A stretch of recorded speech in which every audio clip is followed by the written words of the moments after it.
नमस्कार दोस्तों, आपका स्वागत है चमत्कारी टोटके में। तो दोस्तों, बजट सत्र में मोदी सरकार करने जा रही है बड़ा ऐलान। किसानों और बेरोजगारों को मिलेगा वेतन, होम लोन होगा सस्ता। जी हाँ दोस्तों, मोदी सरकार सवर्ण आरक्षण बिल के संसद में पास होने के बाद ही 31 जनवरी से शुरू हो रहे बजट सत्र में आम जनता को ये बड़े तोहफे देने जा रही है। इन तोहफों को आम चुनाव से पहले सरकार की तरफ से मास्टर स्ट्रोक कहा जा रहा है। हम आपको बताने जा रहे हैं कि कौन से वो तोहफे हैं जिनका ऐलान सरकार जनता के लिए कर सकती है। केंद्र सरकार किसानों को जल्द ही 2 बड़े तोहफे देने जा रही है। इसकी घोषणा अगले हफ्ते तक और बजट से पहले हो सकती है। इसके तहत जहां किसानों को मासिक तनख्वाह मिलेगी, वहीं खेती के लिए ब्याज मुक्त लोन भी मिलेगा। बेरोजगारों को हर महीने उनके खाते में एक निश्चित राशि ट्रांसफर की जाएगी, जिससे वो अपना जीवन यापन अच्छी तरह से कर पाएंगे। तो दोस्तों, हर सीजन में किसानों को प्रति एकड़ 4,000 रुपए दिए जाएंगे। ये पैसा सीधे किसानों के खाते में डाला जाएगा। हालांकि ये पैसा किसानों को कुछ शर्तों के साथ मिलेगा। इस पैसे की मदद से किसान खेती के दौरान होने वाले खर्च को आसानी से पूरा कर पाएंगे और आपको मिलेगा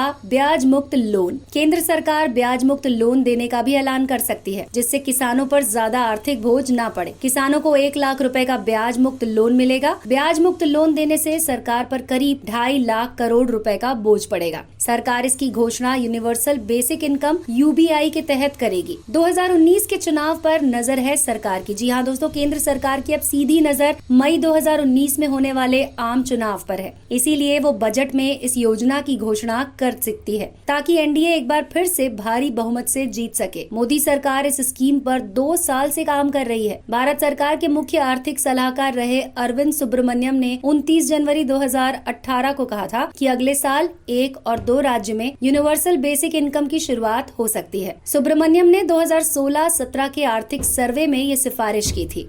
आपको बता दें, सरकार इनकम टैक्स को लेकर भी बड़ा फैसला ले सकती है। इसके तहत आयकर छूट की सीमा को 2.5 लाख से बढ़ाकर 3 लाख रुपए तक किया जा सकता है। हाल ही में उद्योग संगठन CII ने आयकर छूट सीमा को 5 लाख रुपए करने की मांग की थी। GST से छूट की सीमा अब 40 लाख, कॉम्पोजिशन स्कीम की लिमिट 1.5 करोड़ होगी। पहले GST से छूट की सीमा 20 लाख रुपए थी और कॉम्पोजिशन स्कीम की लिमिट 1 करोड़ रुपए थी। छोटे कारोबारियों को राहत देते हुए GST काउंसिल ने लिमिट बढ़ाने का फैसला किया। कॉम्पोजिशन स्कीम के तहत कारोबारी साल में 1 बार रिटर्न भर सकेंगे, लेकिन टैक्स हर तिमाही जमा करना होगा। GST काउंसिल के फैसले 1 अप्रैल से लागू होंगे। कॉम्पोजिशन स्कीम के लिए सालाना टर्नओवर की लिमिट भी 1 करोड़ रुपए से बढ़ाकर 1.5 करोड़ कर दी गई है। कॉम्पोजिशन स्कीम के तहत आने वाले कारोबारियों को टैक्स हर तिमाही में जमा कराना पड़ेगा, लेकिन रिटर्न साल में 1 बार भर सकेंगे। GST काउंसिल के फैसले 1 अप्रैल से लागू होंगे। कॉम्पोजिशन स्कीम का फायदा लेने वाले कारोबारियों के लिए टैक्स की दर फिक्स होती है।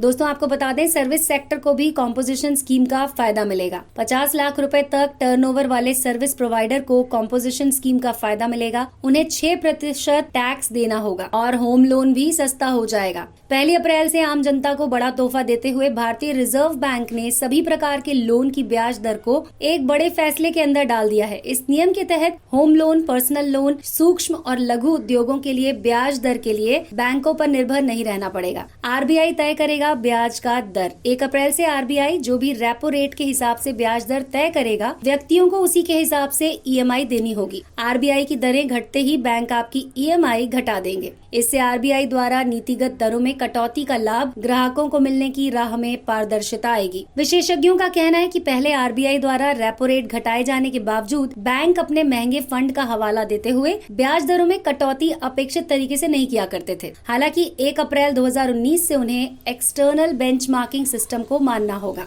इससे RBI द्वारा ब्याज दर घटने का बढ़ने का फायदा लोन लेने वालों को जल्द मिलेगा। RBI ने डेवलपमेंट एंड रेगुलेटरी पॉलिसीज के बयान में कहा कि ब्याज दरों को एक्सटर्नल बेंचमार्क से जोड़ने का आखिरी दिशा दर्शन इस महीने के अंत में जारी होगा। 2014 के लोकसभा चुनाव में बीजेपी ने सभी को घर देने का वादा किया था और मोदी सरकार ने 2022 तक सभी को पक्के घर देने का वादा सार्वजनिक मंचों में किया था। ऐसे में अपने इस बड़े वादे को पूरा करने के लिए सरकार होम लोन के रेट कम कर सकती है, ताकि मिडिल क्लास के लोग आसानी से घर पा सके। अगर आपको ये जानकारी पसंद आई हो तो इस वीडियो को लाइक करना ना भूलें। जुड़े रहें चमत्कारी टोटके के साथ।